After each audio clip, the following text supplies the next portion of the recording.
everyone, my name is Kristina Wagner and I'm a scholarly communications librarian at Loyola Notre Dame Library.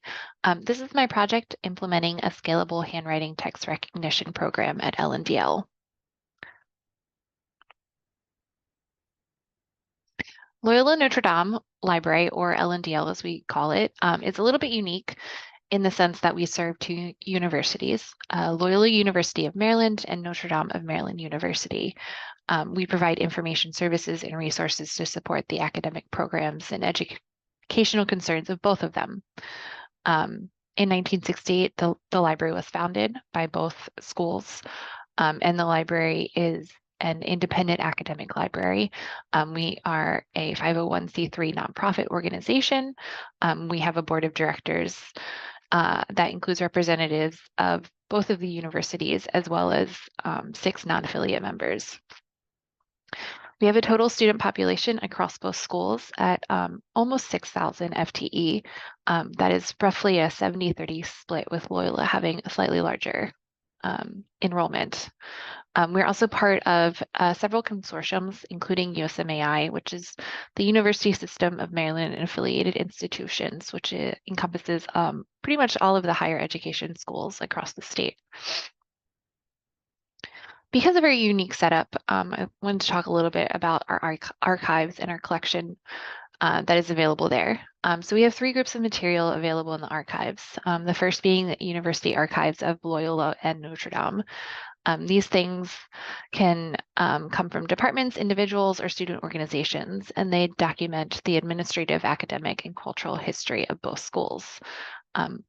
The materials in many formats, paper, audiovisual, photograph, digital files, etc. We also have a rare book collection, which has about 4,500 volumes dating from the 14th century to today. The collection strength includes religious history, especially Catholic religious history, as both schools are Loyola's Jesuit and Notre Dame is Catholic, so both are religious institutions. We have 4 edge-painted books. We have early Baltimore printers and publishers. We have American and British literature and a collection of Baltimore and Maryland history. We also have special collections, which are archival collections that are not university archives. And in these collections, we have things like theater playbills, which document the history of American theater, collections of medieval manuscripts, leaves, and a collection of Lincoln materials with like pamphlets, photographs, letters, etc. Since we are a small library, our archives has a full-time staff of 2. Our current approach to any processing is volunteers, interns, and graduate students. Processing is done on an as-needed basis. Things can kind of sit around for a while until we get around to them. And all of the current transcription is done by hand by 1 volunteer. Because of this, we wanted to investigate a much more scalable approach that we could implement in the library. So to explore this approach of a tool that we could use, I chose this prefect's diary from 1855 to 1856, which is part of the Loyola University archival collection. There are a variety of options that we have available that could have been used, and I'll talk a little bit later on about why I chose this particular item. I investigated several different options that could be used for text recognition or transcribing. Abby FineReader and others are really great at optical character recognition, or OCR, but not necessarily handwriting. And as you'll see, this handwriting script is pretty particular. It's kind of challenging to read, and OCR tools like Abby FineReader definitely don't read cursive very well.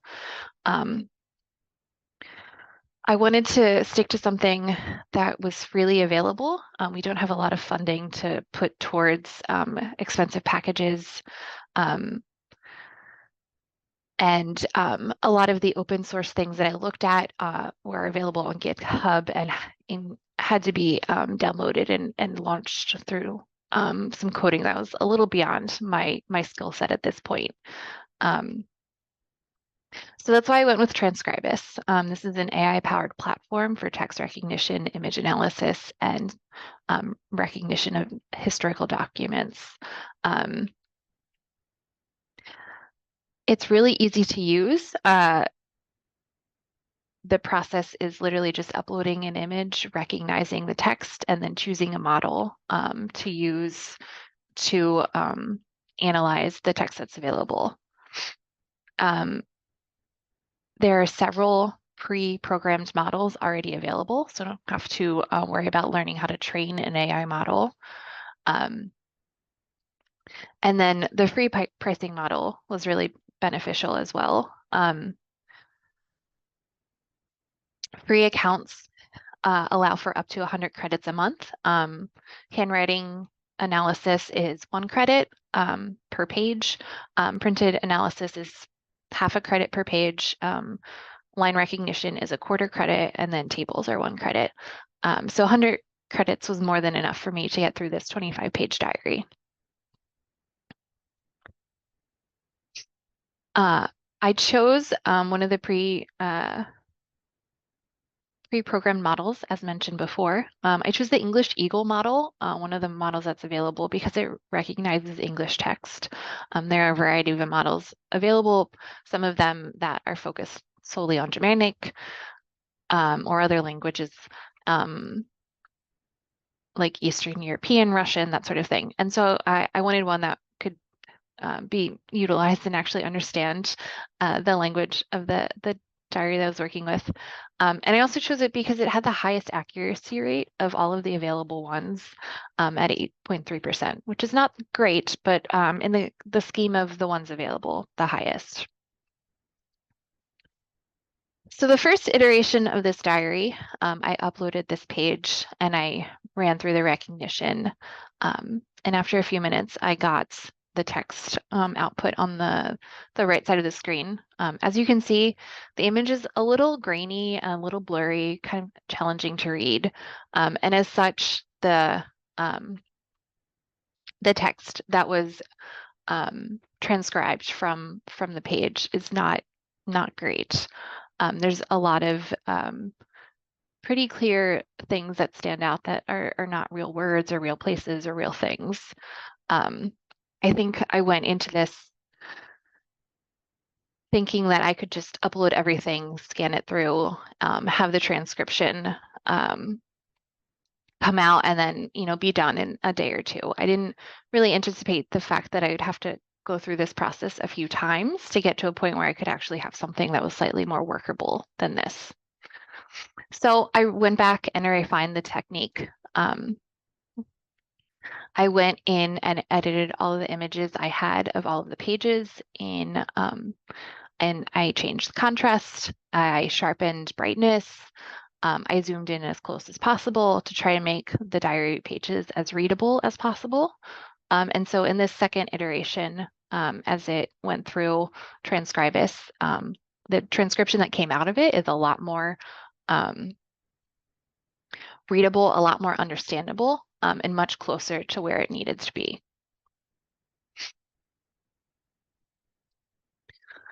After the text had been run through for every page in the diary, I ended up with basically a massive text document as the one shown on the left side of the screen.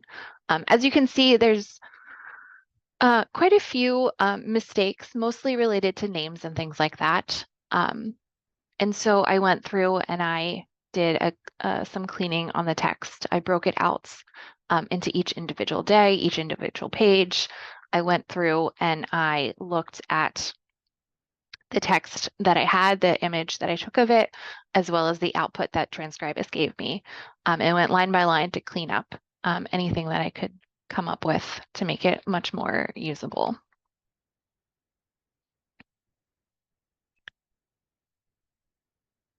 So going back to, I mentioned earlier why this particular diary.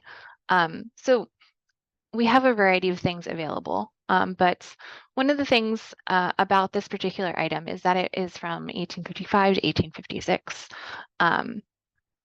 Loyola University of Maryland has been doing some work looking into the ties that the university has had to slavery, as well as the ties that the Jesuits had to slavery.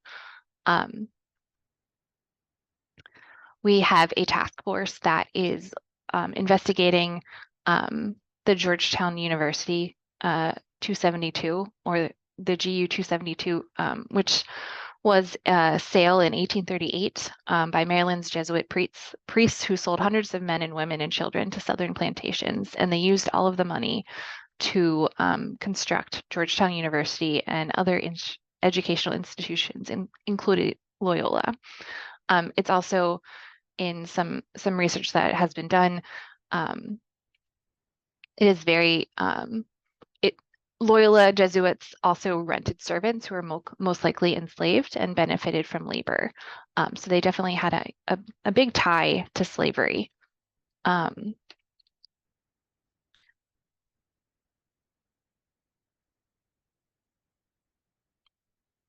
This task force at Loyola has been working with the GU 272 descendants, as well as Rachel Swarns, who wrote the book, The 272, The Families Who Were Enslaved and Sold to Build the American Catholic Church, which explores the Catholic Church's reliance on slavery, as well as the sale of slaves to fund their travels and their higher education institutions. What's really interesting about the diary is that it mentions travel to Georgetown as well as St. Ingo's and St. Mary's, which were all Jesuit plantations in Maryland that are well documented in Swarn's book. So going forward, I want to expand the work that has already been done and utilize some other tools to kind of analyze the comings and goings of these Jesuit ministers that came in and out of Loyola in 1855 and 1856. I'm going to use Google Notebooks, LM, to pull out names and locations, and then use that to upload into a database graph in Neo4j to see the relations between them. I'm curious to see who the people are, where they are coming and going. Since we have all of these names listed in this particular diary, I would like to do further research about those mentioned to see if they're being researched in other places like Georgetown or mentioned at any point in Swarn's book. And then eventually turning all of this into a story map to visually convey research to work as a companion piece to the current scholarship that already exists at the university. Currently, there's a task force report, but having some visual materials I think would also be really beneficial. Overall, this has been a really interesting project, a little more frustrating than I initially anticipated. I thought I could just kind of upload everything and then be done and then just move on to the next thing. But it definitely took a lot of trial and error. And then also going forward for the first half of this, which was investigating, a sustainable tool, we're working on utilizing Transkribus going forward. We're going to have upload images, have them transcribed, and then have the volunteer who typically does this work compare what is on the screen to what is the Transkribus output. So rather than him reading page by page, writing it from hand, he'll have something to work from, and hopefully it'll make things a little bit easier and a lot faster. Thank you.